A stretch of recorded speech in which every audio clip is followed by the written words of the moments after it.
Hello മക്കളെ, magnetism and മാറ്ററിൻ്റെ last പാർട്ടിലേക്ക് എല്ലാ കൂട്ടുകാർക്കും സ്വാഗതം. സോ നമ്മൾ ഈ പാർട്ടിൽ ഡിസ്കസ് ചെയ്യാൻ ഉദ്ദേശിക്കുന്നത് നമ്മൾ നേരത്തെ പഠിച്ച ഡയാമാഗ്നറ്റിസം, അതുപോലെ പാരാമാഗ്നറ്റിസം, ഫെറോ മാഗ്നറ്റിസം ഇവയുടെ കമ്പാരിസൺ ആണ്. ഓക്കെ, നമ്മൾ പഠിച്ച കാര്യങ്ങളാണ്. നമുക്കൊന്ന് ക്വിക്കായിട്ട് കമ്പയർ ചെയ്യാം. നമുക്ക് magnetic dipole movement, external magnetic field ഇല്ല എങ്കിൽ നെറ്റ് മാഗ്നറ്റിക് മോൾ എത്രയായിരിക്കും? ഇവിടെ 0 ആയിരിക്കും, ഇവിടെ 0 ആയിരിക്കുകയില്ല, ഇവിടെയും 0 ആയിരിക്കുകയില്ല. ശരിയാണോ? ഒരു ആറ്റമോ ഒരു മോളിക്യൂളോ അല്ലെങ്കിൽ ഒരു അയോണോ എടുത്തു കഴിഞ്ഞാൽ എക്സ്റ്റേണൽ മാഗ്നറ്റിക് ഫീൽഡ് ഇല്ല എങ്കിൽ നെറ്റ് മാഗ്നറ്റിക് മൊമെന്റ് ആണെങ്കിൽ ഡയാമാഗ്നറ്റിസത്തിൽ 0 ആകാൻ കാരണം എന്താണ്? ഇവിടെ എപ്പോഴും പെയർഡ് ഇലക്ട്രോൺസ് കാണും, ഇവിടെ അൺപെയർഡ് ഇലക്ട്രോൺസ് കാണും, ഇവിടെയും അൺപെയർഡ് ഇലക്ട്രോൺസ് ഉണ്ടായിരിക്കും. അതുകൊണ്ട് ഇവിടെ രണ്ട് നെറ്റ് മാഗ്നറ്റിക് ഡൈപോൾ മൊമെന്റ് 0 ആയിരിക്കില്ല, പക്ഷേ ഇവിടെയാണെങ്കിൽ നെറ്റ് മാഗ്നറ്റിക് ഡൈപോൾ മൊമെന്റ് 0 ആയിരിക്കും. ഇമ്പോർട്ടൻ്റ് ആണത്. അടുത്ത മാഗ്നറ്റിക് സസെപ്റ്റബിലിറ്റി. ഇവിടെയാണ് നമുക്കറിയാം നെഗറ്റീവാണ്, ചെറുതാണ്. ശരിയാണോ? ചെറിയ കാന്തങ്ങളാണ്, പക്ഷേ എതിർ കാന്തങ്ങളാണ് ഡയാമാഗ്നറ്റ്. സോ നെഗറ്റീവ് ആയിരിക്കും, എതിരാണ്. അതുപോലെ ചെറിയ കാന്തങ്ങളാണ് കേട്ടോ, വീക്കായിട്ട് റിപ്പൽ ചെയ്യുന്നവയാണ്. അതുകൊണ്ട് നമ്മൾ എന്ത് പറയും? അത് നെഗറ്റീവാണ്, ചെറുതാണ്. സോ മാഗ്നറ്റിക് സസെപ്റ്റബിലിറ്റിയുടെ വാല്യൂ നെഗറ്റീവാണ്, ചെറുതാണ്. പക്ഷേ ഇത് പോസിറ്റീവാണ്, ചെറുതാണ്. ഇവിടെയാണെങ്കിലോ വലിയ കാന്തങ്ങളാണ്, പോസിറ്റീവാണ്, വലുതാണ്. ഓക്കെ ആണോ? നോക്ക്, മാഗ്നറ്റിക് സസെപ്റ്റബിലിറ്റി ഇവിടെയാണെങ്കിൽ നെഗറ്റീവ് ബട്ട് വെരി സ്മോൾ, ഇവിടെ പോസിറ്റീവ് ബട്ട് സ്മോൾ, ഇവിടെയാണെങ്കിൽ ഫെറോ മാഗ്നറ്റിലാണെങ്കിൽ പോസിറ്റീവ് ബട്ട് വെരി ലാർജ്. അടുത്തത് റിലേറ്റീവ് പെർമിയബിലിറ്റി. ഇവിടെയാണെങ്കിൽ 1നേക്കാളും ചെറുതാണ്, ഇവിടെയാണെങ്കിൽ 1നേക്കാളും കുറച്ച് കൂടുതലാണ്, ഇവിടെ 1നേക്കാളും വളരെ കൂടുതലായിരിക്കും. മനസ്സിലാകണ്ടോ? റിലേറ്റീവ് പെർമിയബിലിറ്റി ഇവിടെയാണെങ്കിൽ 1നേക്കാളും ചെറുതാണ്. അതുകൊണ്ട് മാഗ്നറ്റിക് ഫീൽഡ് ലൈൻസ് ഒന്നും ഇതിലൂടെ കടന്നു പോവുകയില്ല. കുറച്ച് മാഗ്നറ്റിക് ഫീൽഡ് ലൈൻസ് മാത്രം ഇതിലൂടെ കടന്നു പോകും. ഇതിലൂടെയാണെങ്കിൽ മാക്സിമം എല്ലാ മാഗ്നറ്റിക് ഫീൽഡ് ലൈൻസ് ഇതിലൂടെ ഫെറോ മാഗ്നറ്റിലൂടെ കടന്നു പോകും. സോ ഇവിടെ ഡയാ, പാരാ, ഫെറോ. ഓക്കെ ആണോ? ഇഫക്റ്റ് ഓഫ് ടെമ്പറേച്ചറിന്റെ ഇഫക്റ്റ് ഇവിടെ നമ്മൾ പറഞ്ഞു യാതൊരു ഇഫക്റ്റും ഇല്ല. ഇവിടെയാണെങ്കിൽ ഇൻവേഴ്സ്ലി പ്രൊപ്പോർഷണൽ ആണ്, ഇവിടെയും ഇൻവേഴ്സ്ലി പ്രൊപ്പോർഷണൽ ആണ്. അടുത്തത് മോഷൻ ഓഫ് മാഗ്നറ്റിക് ഫീൽഡ് എങ്ങനെയാണ് മൂവ് ചെയ്യുന്നത്? എങ്ങനെയാണ് മൂവ് ചെയ്യുന്നത്?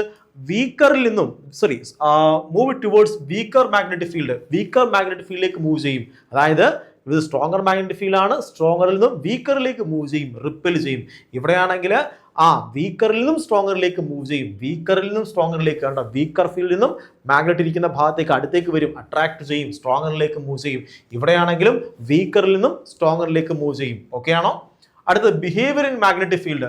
സ്ട്രോങ്ലി അല്ല പറയണം, weekly ripple. So weekly ripple, ഇവിടെയും വീക്ക്ലി അട്രാക്ട്,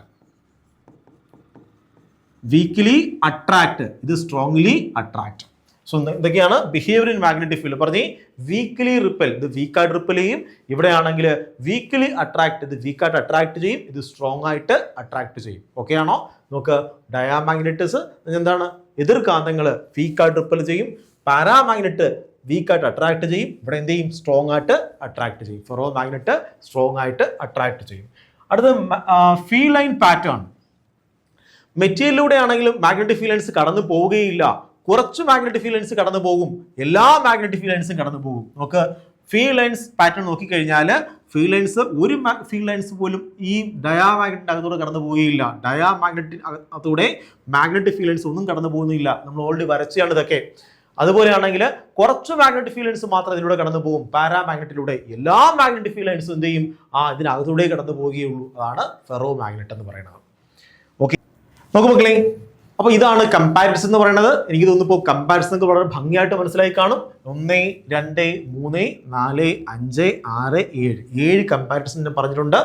സോ ഈ 7 കമ്പാരിസൺ നിങ്ങൾക്ക് മനസ്സിലായെന്ന് പ്രതീക്ഷിക്കുന്നുണ്ട്. അതുപോലെയാണെങ്കിൽ നിങ്ങൾക്ക് ഡയാമാഗ്നറ്റിസം എന്താണ്, എന്തുകൊണ്ടാണ് ഡയാമാഗ്നറ്റിസം കാണിക്കുന്നത്, എന്തുകൊണ്ടാണ് മെറ്റീരിയൽസ് പാരാമാഗ്നറ്റിസം കാണിക്കുന്നത്, എന്തുകൊണ്ടാണ് ഫെറോ മാഗ്നറ്റിസം കാണിക്കുന്നതെന്നും മുന്നേ ഉള്ള വീഡിയോയിൽ നിന്ന് മനസ്സിലായി കാണും. സോ ഇത്രയേ ഉള്ളൂ ഈ ചാപ്റ്റർ എന്ന് പറയുന്നത്. ഈ ചാപ്റ്ററിലാണെങ്കിൽ കംപ്ലീറ്റ് തിയറി കോൺസെപ്റ്റുകൾ എക്സ്പ്ലെയിൻ ചെയ്ത് കഴിഞ്ഞു.